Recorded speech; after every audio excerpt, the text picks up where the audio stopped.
तिळगुळाची वडी म्हणजे फक्त गोड नाही तर आठवणींची, सणांची आणि आपुलकीची चव. पण जर ती वडी अगदी मऊ, खुसखुशीत आणि हमखास जमणारी असेल तर मग मज्जाच वेगळी.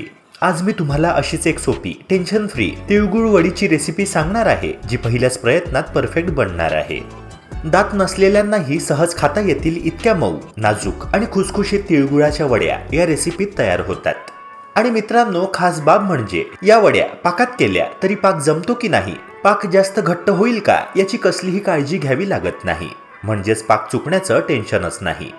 हळदी कुंकवासाठी तयार करायची असेल आणि वेळ कमी असेल तर ही रेसिपी तुमच्यासाठी परफेक्ट आहे. अवघ्या अर्ध्या तासात या वड्या तुम्ही तयार करू शकता आणि 2 ते 3 महिने ह्या छान टिकतात. अजिबात चिवट होत नाही, चिकटतही नाही. एकदा करून पाहिल्यात ना तर ह्या रेसिपीच्या तुम्ही नक्कीच प्रेमात पडाल. इतक्या सोप्या पद्धतीची आणि हमखास यशस्वी आहे. चला तर मग मित्रांनो, पटकन सुरुवात करूया. खरं सांगायचं तर तिळाच्या वड्यांचे बरेच प्रकार असतात. काही जण तिळाची चिक्की करतात, ती थोडी कुरकुरीत लागते. काही ठिकाणी तिळाचे लाडू केले जातात, तर कुठे मऊसर तिळाच्या वड्याही बनवतात. आज मात्र आपण जी रेसिपी पाहणार आहोत ती आहे एकदम मऊ, तोंडात जणू विरघळणारी तिळाची वडी. मित्रांनो, हिंदीमध्ये ह्या प्रकाराला गजक नावाने ओळखले जाते, तर आपण मराठीत यालाच प्रेमाने तिळगुळाच्या मऊ वड्या असे म्हणतो. चला तर मग मित्रांनो, हळूहळू सगळं समजून घेत ही छानशी तिळाची वडी बनवायला सुरुवात करूया. तर बघा, इथे मी तुम्हाला प्रमाण अगदी सोप्या पद्धतीने सांगतो आहे, म्हणजेच वाटीचंही प्रमाण सांगतो आणि ज्यांना वजनी मोजमाप हवं असेल त्यांच्यासाठी ग्रॅममध्ये देखील सांगतो. सगळं व्यवस्थित सांगणार आहे, किती वेळ, किती प्रमाण, जेणेकरून वड्या जास्त कडक होणार नाही, छान मऊ आणि थोड्या खुसखुशीत अशाच बनतील. सगळ्यात आधी वाटीचं प्रमाण सांगतो. मी जी वाटी वापरतोय तीच वाटी घेऊन मी सगळं साहित्य मोजलंय. तुम्ही घरातली कोणतीही वाटी घ्या आणि एकाच वाटीने सगळं मोजा.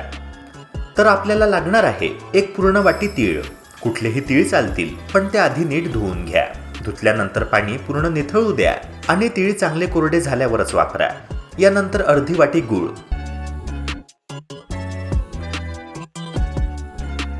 अर्धी वाटी शेंगदाणे,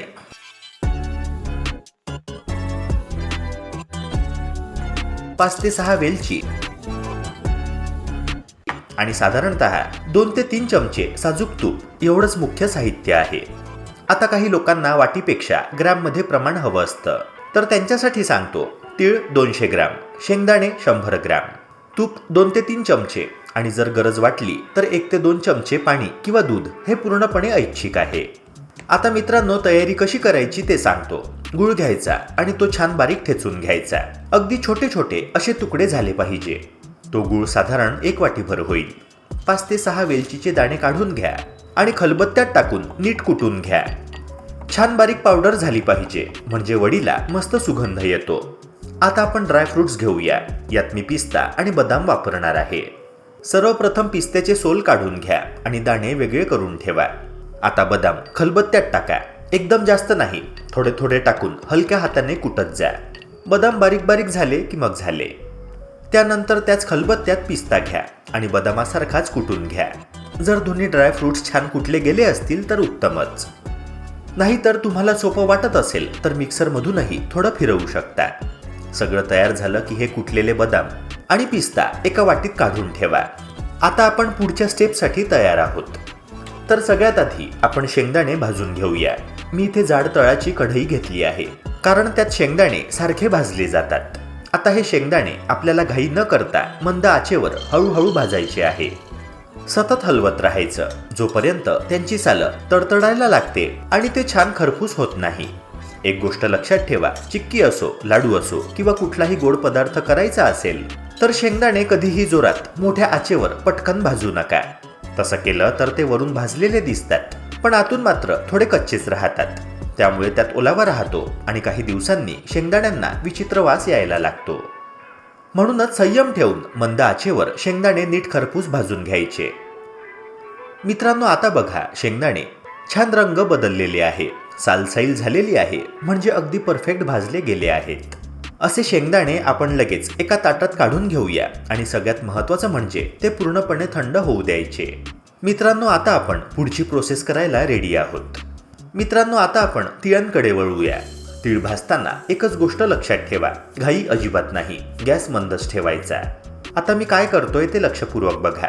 तीळ कढईत टाकतोय आणि मी त्यांना आता हळूहळू ढवळत राहणार. मंद आचेवर भाजलेले तीळ जसे खमंग लागतात तशी चव चिक्कीला किंवा वडीला खूपच मस्त येते. गॅस कधी मध्यम कधी परत कमी असा ठेवत ठेवत तीळ भाजायचे. मोठा गॅस अजिबात चालणार नाही, कारण तीळ फार नाजूक असतात, क्षणात जळू लागतात. जेव्हा तीळ चटचट उडायला लागतील आणि रंग थोडासा लालसर दिसू लागेल तेव्हा समजायचं की ते परफेक्ट भाजले गेले आहेत.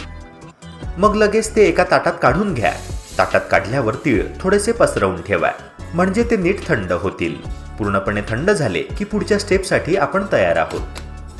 मित्रांनो, आता जे शेंगदाणे आपण भाजून थंड करून घेतलेत ना, ते मिक्सरच्या भांड्यात घ्या.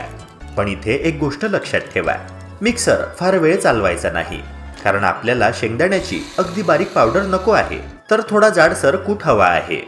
2-3 झटके दिले की पुरेसं होतं. तसं झालं की लगेच ते एका वेगळ्या वाटीत काढून ठेवा. आता त्याच मिक्सरमध्ये तीळ घ्या. मिक्सरच्या भांड्यात जेवढे मावतील तेवढेच घ्यायचे. इथेही तोच नियम, मिक्सर जास्त वेळ चालवायचा नाही. तिळाचाही आपल्याला जाडसर कूटच पाहिजे आहे. जसा कूट तयार होईल तसं लगेच ते सुद्धा एका वाटीत काढून ठेवा. तर मित्रांनो, हे सगळं साहित्य आपल्याला ह्या रेसिपीसाठी लागणार आहे. आता मित्रांनो, एकदा हे नीट पाहून घ्या, म्हणजे पुढची स्टेप समजायला सोपी जाईल. चला तर मग आधी गॅस पेटवूया. कढई गॅसवर ठेवा आणि त्यात साधारणतः 2 ते 3 चमचे तूप घाला.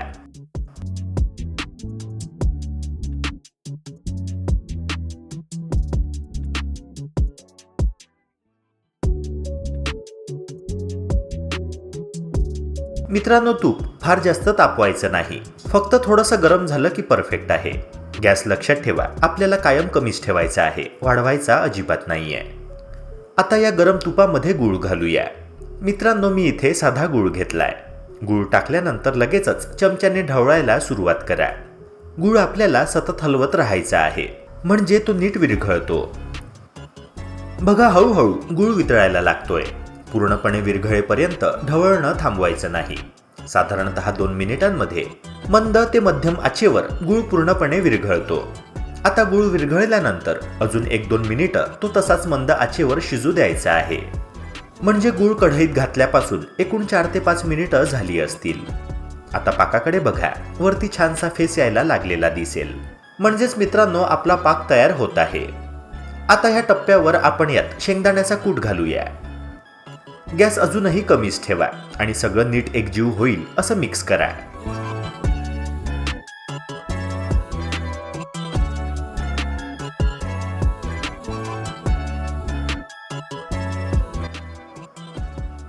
यानंतर त्याच पद्धतीने तिळाचा कूट टाका आणि पुन्हा छान ढवळा.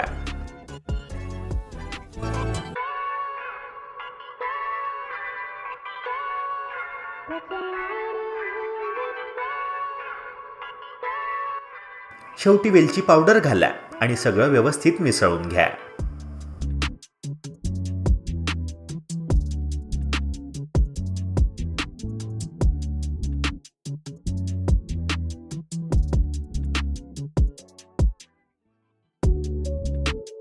आता आपलं मिश्रण सुगंधी, मस्त आणि अगदी परफेक्ट तयार झालं आहे. असं झाल्यावर आपलं तिळाचं मिश्रण अगदी परफेक्ट तयार झालेलं दिसेल. तेव्हा मित्रांनो, आता काय करूया की सरळ गॅस बंद करूया आणि पुढच्या स्टेपकडे वळूया.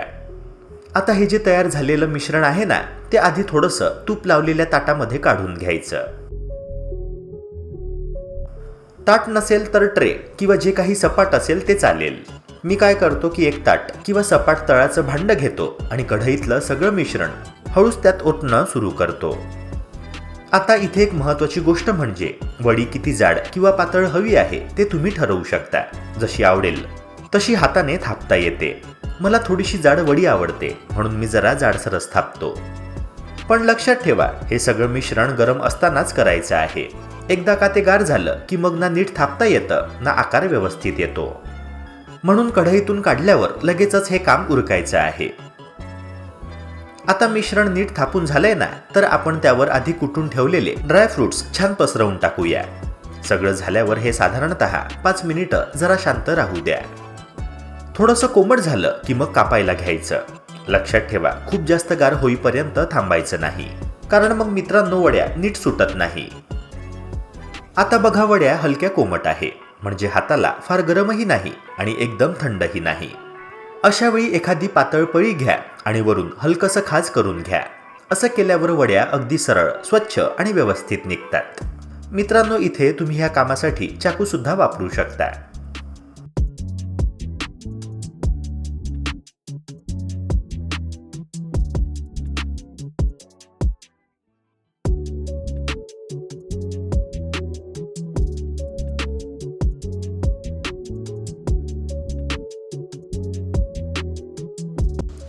चला आता हळूहळू वड्या काढून घेऊया. मित्रांनो बघा ना, या वड्या किती सुंदर दिसत आहे आणि टेक्स्चर देखील एकदम मस्त जमलंय. सध्या अजून थोड्या गरमच आहे, पण पूर्ण गार झाल्यावर परत एकदा तुम्हाला दाखवेन. आतासाठी ह्या सगळ्या वड्या काढून घेऊया. मित्रांनो आता बघा, वड्या काढणं इतकं सोपं झालंय की काही विचारायलाच नको. एक एक वडी अगदी सहज बाहेर येते आहे, खाली अजिबात चिकटत नाहीये आणि सर्वात महत्त्वाचं म्हणजे वड्या जबरदस्त खुसखुशीत झाल्या आहे. पण मित्रांनो, खुसखुशीत म्हणजे कडक असं अजिबात नाहीये. ही वडी अशी मऊसूत आहे की दात नसलेले लोक सुद्धा अगदी आरामात खाऊ शकतील. हाताला घेतल्यावर लगेच जाणवतं की चिकटपणा नाही, पण तरी ही वडी मऊ आहे. वरून छान खुसखुशीत आणि आतून हलकी नरम, म्हणजे अगदी परफेक्ट तिळवडी किंवा तिळगजक तयार झाली आहे. आता सगळ्या वड्या आपण आरामात काढून घेऊया. कुठेही तुटत नाही, आकारही मस्तच आहे. मित्रांनो, ह्याचं टेक्स्चरच असं आलंय की पाहता क्षणी तोंडाला पाणी सुटेल. मित्रांनो, आज आपण अशी तिळाची वडी बनवली आहे जी जिभेवर विरघळेल, मऊसूत आहे, खुसखुशीत आहे आणि सगळ्यात छान म्हणजे वयस्कर लोक सुद्धा आरामात खाऊ शकतील. मित्रांनो, अशाच प्रकारच्या भन्नाट रेसिपीज करिता आपल्या YouTube चॅनलला सबस्क्राईब करून बेल आयकॉनला प्रेस करून घ्या. आपण भेटणार आहोत पुढच्या एका नव्या फूड रेसिपीसह.